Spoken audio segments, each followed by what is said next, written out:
બાજુ ને બાજુ. તો ચલો સમજીએ એના વિશે. પછી થોડા ઉદાહરણ જોઈ લઈશું. તો ભાગાકારનો પહેલો નિયમ એવો છે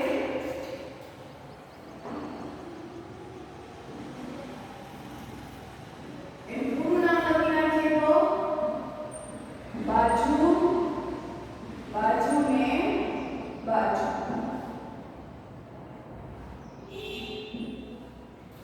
વ્યાખ્યા લખીએ તો કે કોઈ એક ત્રિકોણમાં આપેલ ત્રણેય બાજુ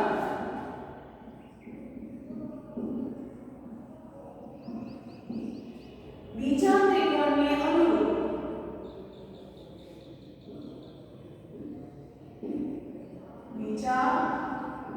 ત્રિકોણને અનુરૂપ બધી બાજુ સમાન હોય તો તે બંને એકરૂપ ત્રિકોણ છે તેમ કહેવાય. બરાબર? કે કોઈ એક ત્રિકોણમાં આપેલ ત્રણેય બાજુ છે એ સમાન છે. આપણે અહીંયા બે ત્રિકોણ છે અહીંયા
તેમ કહેવાય. બરાબર. શબ્દો પરથી જે વ્યાખ્યા છે બનાવવાની છે કે એક ત્રિકોણમાં બે બાજુ અને એક ખૂણો સમાન હોય તો બીજા ત્રિકોણની વિપરીતે પણ બે બાજુ અને એક ખૂણો સમાન હોય તો તે બંને ત્રિકોણ છે એ એકરૂપ છે તેમ કહેવાય. ઉદાહરણ લઈએ આપણે.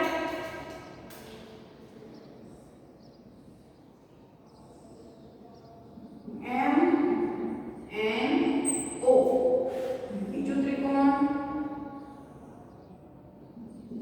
P Q અને R.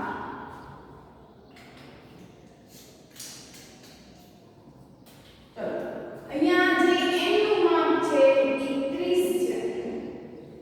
જેવી રીતે q નું માપ પણ કેટલું છે 30.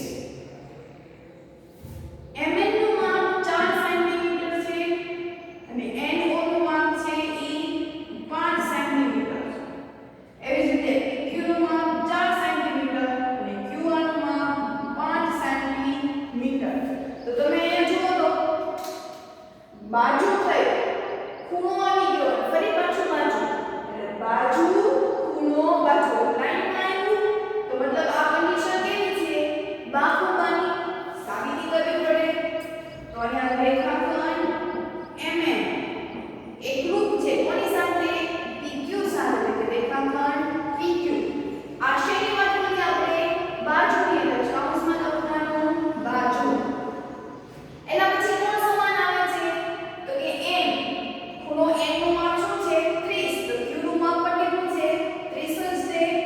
તો ખૂણો n એકરૂપ છે ખૂણો q. અહીંયા આપણે ખૂણાની વાત કરીએ. ફરી પાછું રેખાખંડ NO એકરૂપ છે રેખાખંડ QR. અહીંયા આપણે ફરી પાછું વાત કરી બાજુની. એટલે જો અહીંયા પેલા અક્ષર આપણે લઈએ તો બાજુ ખૂણો બાજુ બાજુ ખૂણો બાજુ એટલે અહીંયા કઈ કન્ડિશન થઈ ગઈ આ કન્ડિશન કઈ થઈ તો કે બા ખૂ બા એ થઈ ને બાજુ ખૂણો બાજુ એટલે કઈ કન્ડિશન થઈ ગઈ બાહુબાની. તો બાહુબાને આ જો નિયમ સાચો પડતો હોય તો મતલબ કે આ બંને ત્રિકોણ કેવા છે એકરૂપ છે. તો કે આથી ત્રિકોણ M N O એકરૂપ છે ત્રિકોણ P Q O. બરાબર ખ્યાલ આવ્યો. તો હવે એના પછીના આગળના નિયમો છે એ જોઈએ. એના પછી હવે આવે છે ખૂ બા ખૂ. જે ત્રીજો નિયમ છે એ શું છે ખૂ બા ખૂ. તો હવે ખૂ બા ખૂ એટલે ખૂણો બાજુ ને ખૂણો. બરાબર. એટલે આની વ્યાખ્યા શું થશે તો કે બે ત્રિકોણમાંથી કોઈ એક ત્રિકોણની ખૂણો બાજુ અને ખૂણો એટલે કે બે ખૂણો અને તેની અંતર્ગત એટલે અંદરની બાજુએ આવેલો. બરાબર. અંદરની સાઈડ જે આવેલું હોય એને શું કહેવાય બાજુ. એટલે અહીંયા આપણે વ્યાખ્યામાં લખશું કે કોઈ બે ત્રિકોણમાંના બરાબર અથવા તો જો બે ત્રિકોણમાં કોઈ એક ત્રિકોણના બે ખૂણાઓ અને તેનો અંતર્ગત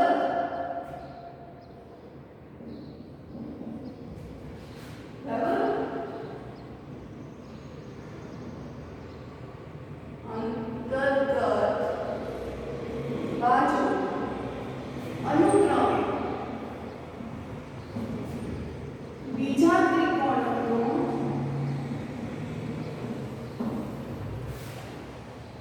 બે ખૂણાઓ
હવે બે ખૂણાઓ કોઈ પણ બે ખૂણાઓ જે હું અહીંના ખૂણાનું માપ લઉં છું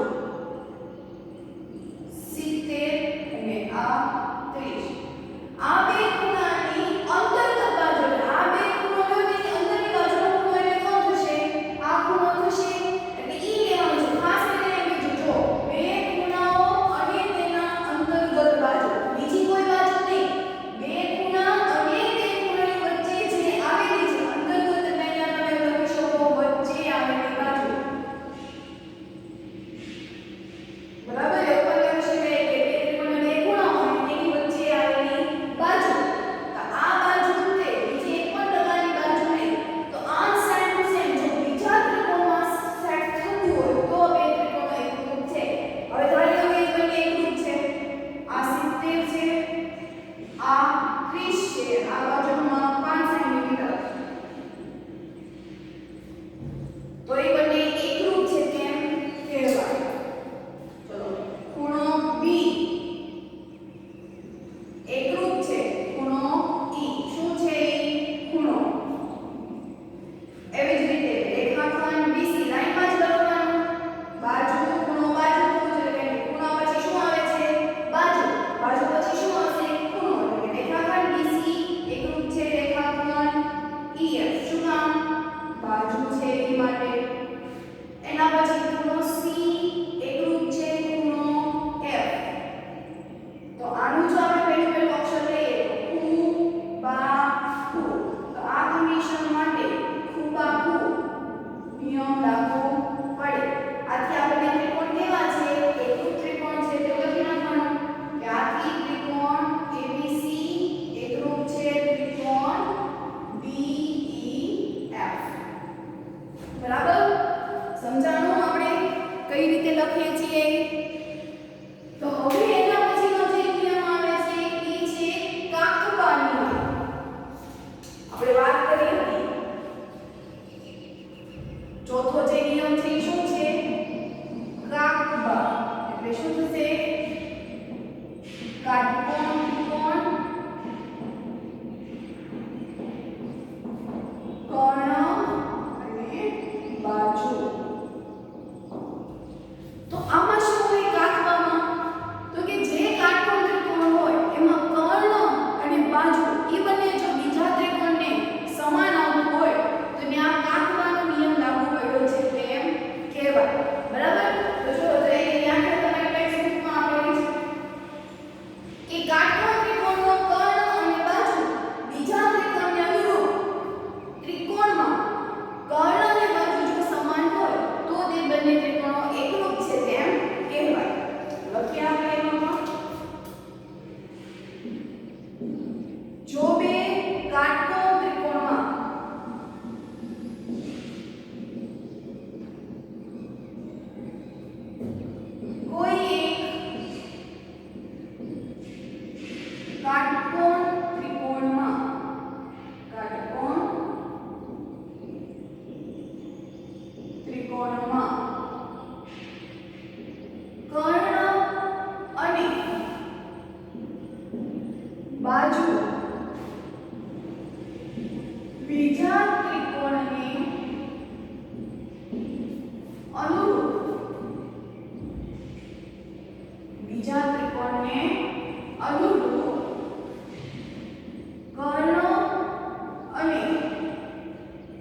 એટલે ખાસ